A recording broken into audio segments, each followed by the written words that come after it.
If you look at the modern human lifestyle like a piece of consumer technology, it is a beautifully engineered disaster. The average user spends their waking hours rapidly switching between email threads, refreshing feeds, and cramming podcasts into their commute at double speed. The core assumption driving all of this activity is that value comes from addition. To build a successful life, you have to constantly stack on new features, a heavier workload, a richer diet, a more complex social calendar, and growing status markers. Yet, despite this constant aggressive expansion, the human user is burning out. We pack every available second with high-definition input, and the result is chronic exhaustion and systemic anxiety. We aren't the first generation to hit this wall. Around 2,500 years ago, a brutal design review of the human condition was published. It's called the Tao Te Ching, a foundational Chinese philosophical text that outlines the core principles of Taoism. If the ancient authors of this text looked at our current operating system, they would diagnose a very specific, glaring flaw. In our rush to fill our lives with heavy, tangible things, we have completely ignored the most crucial design element in the universe: nothingness. They realize that true functionality and peace do not come from aggressively adding elements to a system. The system only works when you strategically take things away.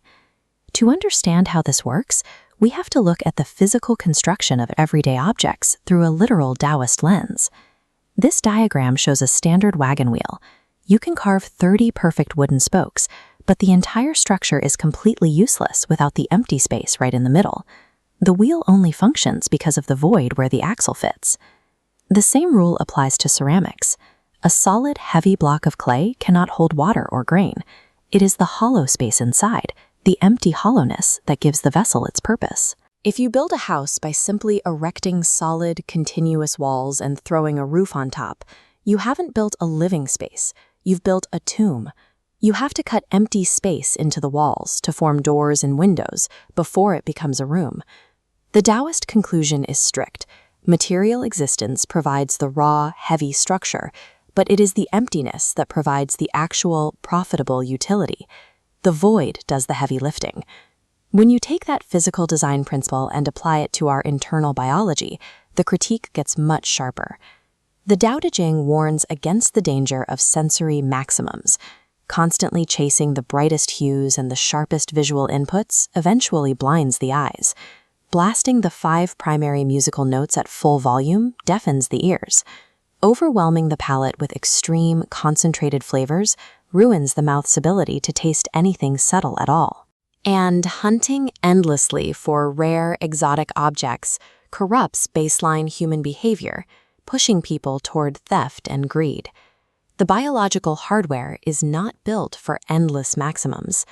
A mind driven by a wild chase for constant, unyielding novelty eventually snaps into madness.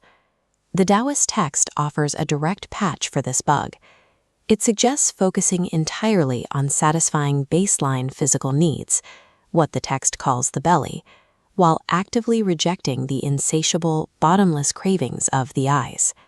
Pushing the senses past their limits doesn't enhance the user's experience of reality.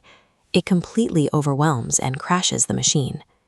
The final and most complex flaw in the human operating system is the construction of the ego.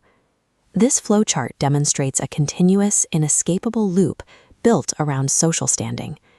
Gaining favor puts you in a high position, but achieving that status immediately creates the exhausting, perpetual terror of losing it.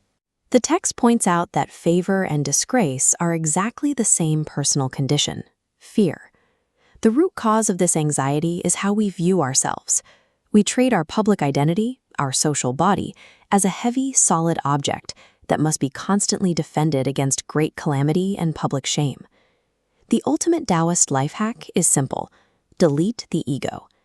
If you detach from a rigid identity, external calamities lose their target. Formlessness is the ultimate defense mechanism. The universe cannot strike a blow against something that simply isn't there. We are trained to build our lives like impenetrable monuments. We stack up wealth, refined tastes, and rigid social status, packing every square inch of our existence with heavy material. But the Taoists argue that this monument approach inevitably leaves the user deaf, blind, paranoid, and completely drained of energy. The true objective of a well-designed life isn't to be a solid block of stone. The goal is to become a spectacularly useful, hollow pot. Embracing the void isn't about missing out on the world. It is the conscious act of creating open space, the only place where true potential, peace, and utility actually exist. The human experience finally begins working the moment we stop trying to fill the box and simply learn to sit in the empty space.